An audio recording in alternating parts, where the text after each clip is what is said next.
So this will be a very quick guide on a very easy to use Magplar rotation that doesn't require a Maelstrom staff and it doesn't require any major skills.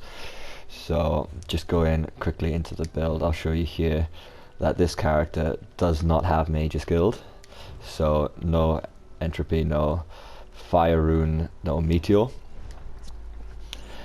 So just quickly looking at the stats, when we're buffed with our potion, we have really good spell crit, really good spell damage, all points into magicka.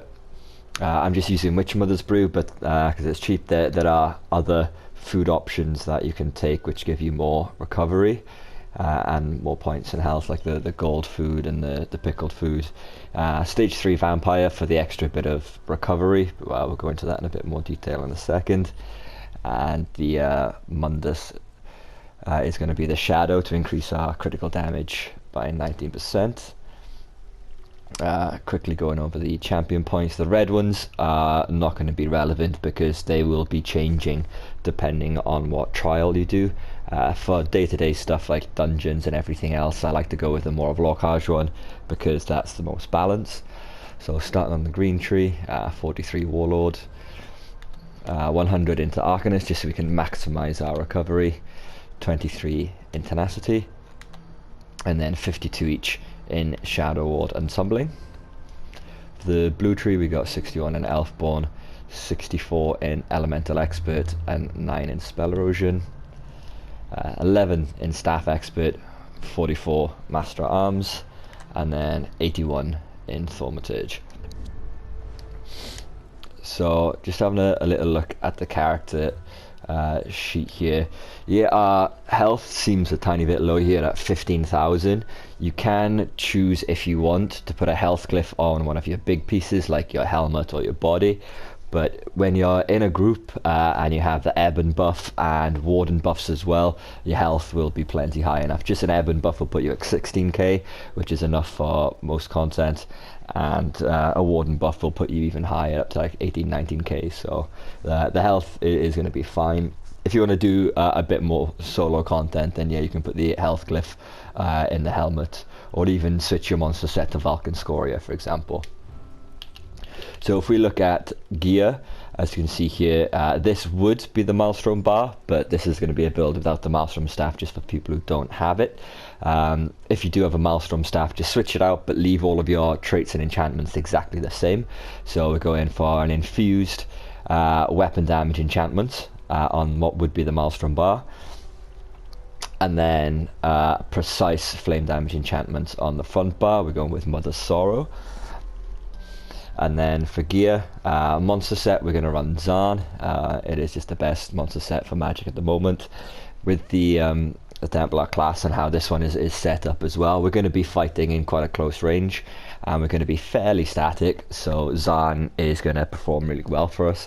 If we feel like we're going to be moving a lot, or you do want that little bit more survivability, you can switch to Vulcan Scoria. We're going to run Mother's Sorrow and Sororia as our pieces. If you do have the Maelstrom staff, then obviously you'll have 5 pieces of Sororia constantly active and the 5 pieces of Mother's Sorrow on the back bar. But for us, because we're running no Maelstrom staff, we have 5 and 5 constantly active on both bars. All pieces will be divines with max magic enchantments, and the more max magic we have, the harder we hit, and we have a bigger resource pool to pull from, and we want everything to be divines. That way we get the most out of our Mundus Stone, so that increased critical damage. For the jewelry, we want all of the enchantments on it to be spell damage, just to really push out that extra damage. Sustain is really good on this build, so we don't have to worry about recovery or anything like that. So full spell damage and all bloodthirsty. The Jesus Beam is our hardest hitting move. It's where most of our DPS comes from. It's such an insane execute, and we want to maximize the damage that can put out. With the 3 bloodthirsty, our execute can hit over 100,000 quite easily, so it's really nice to see the big numbers come up as well. So 3 bloodthirsty just to maximize our damage in the execute then. So that's it for the gear. skills. So this would be the Maelstrom bar, like we said, if we had it, but we don't. So, but this is going to be the back bar here. So we have Barb Trap. This is one of the reasons why we fight close as well. This keeps us on proccing because we're going to be in close range, because we need to be in close range to apply the trap. You can, if you want, switch this out with the Psijic skill, the channeled acceleration, but that's if you want to go through the time farming the Psijic skills, and then you have to know to keep it up, you know, every 30 seconds just to keep reapplying it, so you get the minor force. But the trap, while it's active and it ticks for 12 seconds, it will give you your minor force, which is increasing your critical damage done by 10%, but this is also dealing damage itself.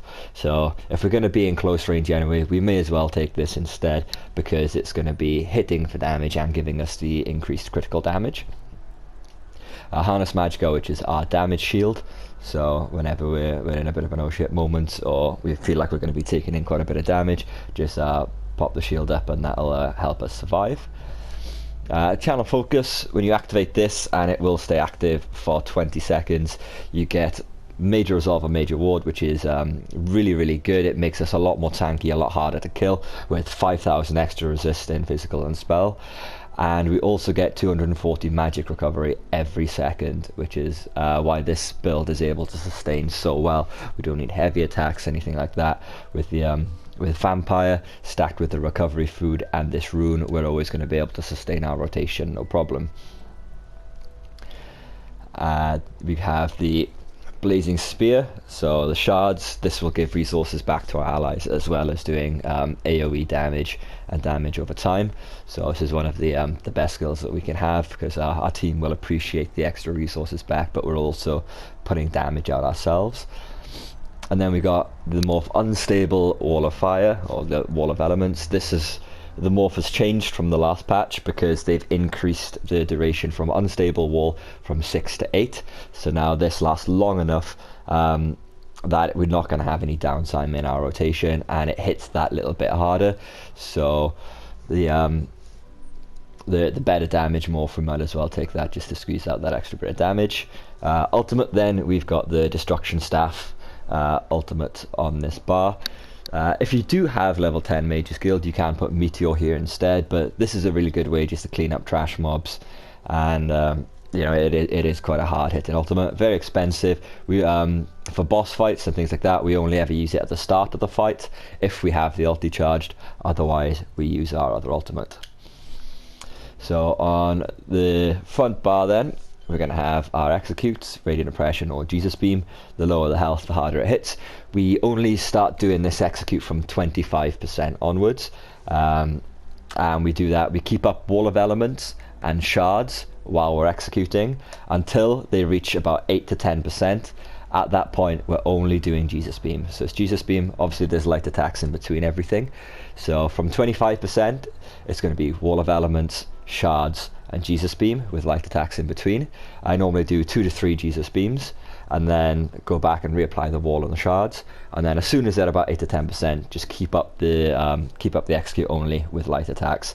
You don't need to put your rune down, you don't need to use ultimates, just keep pushing the Jesus Beam because it hits so hard.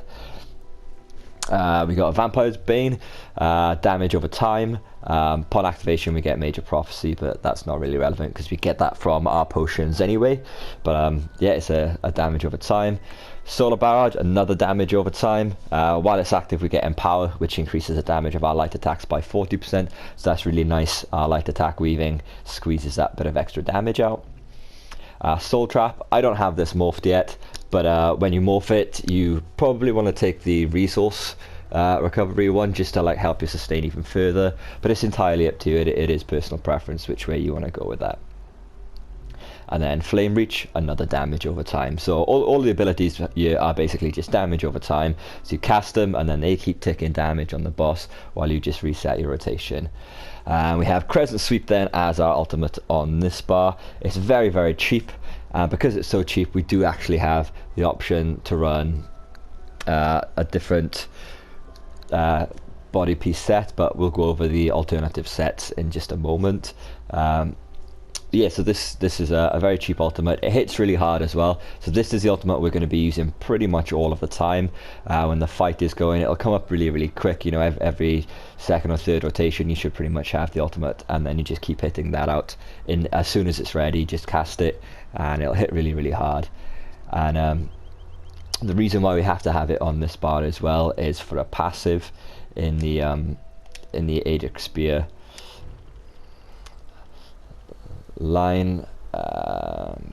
Which one is it? While you have an Aedric ability spear slotted, you have increased critical damage by 10%. So we need one on each bar. So we've got the shards on our other bar, and then we have Crescent Sweep on this bar, so we constantly have that buff active. So we've got to make sure that all the skills are placed exactly as they are on these bars, so to make sure that our passives and all of our buffs are applying correctly and we're not losing out in any way then. So that's it for the skills. The rotation is pretty straightforward, so I'll go through it really, really slowly. So as the fight starts, we place our rune down, then we place our trap. We'll drop our ultimate to begin with, so that's constantly ticking from the beginning, and then it'll just be shards, light attack, wall of elements, light attack. We'll bar swap. We'll apply all of our dots, so for me it would be triangle, circle, L1, R1 with light attacks in between, and then swap back, and then we just go again. So shards, wall, trap, swap, and then 1, 2, 3, 4 on the dots, swap back. Then I'd go shards, wall, rune. Because they last for so long, the trap and the rune, you only actually have to apply one of them in each rotation. So you just alternate. So first it'll be the rune, and then the next time round it'll be the trap. So if I just do a really slow example here on this one, so say we're mid rotation, I'll put the trap down here, then I'll swap. I've got my dots applying, swap back. This time I'll put the rune down, and then I'll swap back, do all my dots. This time, because the rune is still down, I'll put the trap down, and then do all my dots, and it's just repeating and repeating. When you do it full speed, the trap and the rune will pretty much last until the next rotation, the next time you cast it, so it's always going to be active. And that's basically, you know, the rotation. So say we were going to fight this dummy, I won't do a full rotation because obviously that'll take ages, but we'll start, we've got a rune down, activate our potion, and then we go trap, ulti, and then apply all of our dots. So rune is still going, so we'll apply the trap, apply all of our dots. Trap is still going, so we'll reapply the rune. Ulti's active, so we'll use it. And that's it, just keep repeating. It's time to reapply the trap, and then do all of the dots again. Now we'll reapply the rune.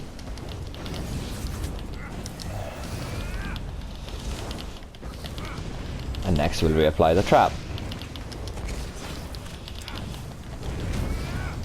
And that's basically it, just keep going and keep going and keep going.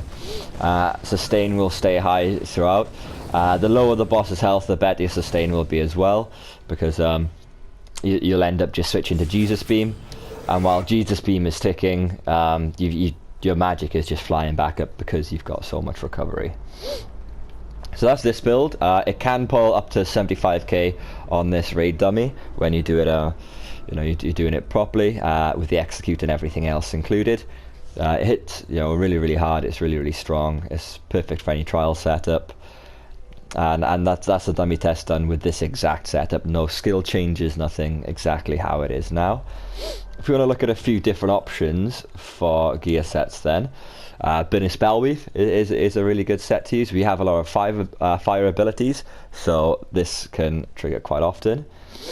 If you really still struggle with sustain and you can't make it work, False Gods is another good set.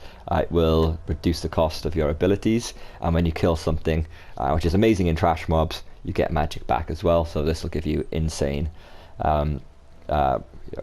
recovery. Master Architect is also a really good set on this because, as we mentioned earlier, our ultimate cost is very low.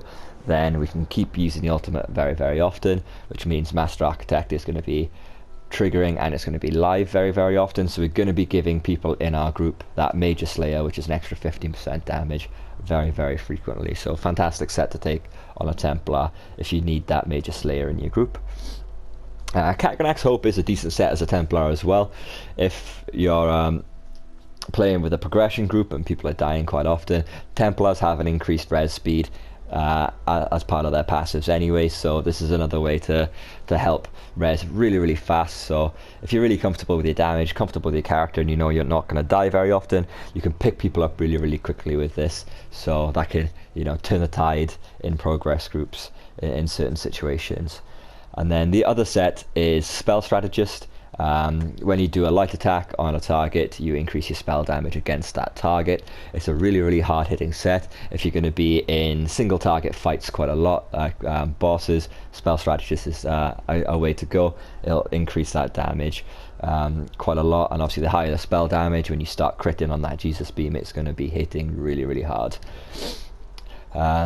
Those sets I'd probably swap out for Sororia. I personally like to keep Mother Sorrow on because the higher our spell crit, which means our execute, our Jesus Beam, is going to be critting more often, and because it crits for so much damage, I want to have it be critting as often as possible.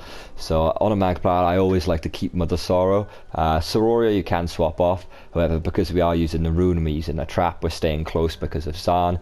Sororia actually shines on this build because we are going to be quite stationary while we're fighting, but I know a lot of people don't like it, so feel free to swap it out for one of the other sets that we've mentioned. And that's basically it for the build then. So if anybody has any questions, feel free to ask.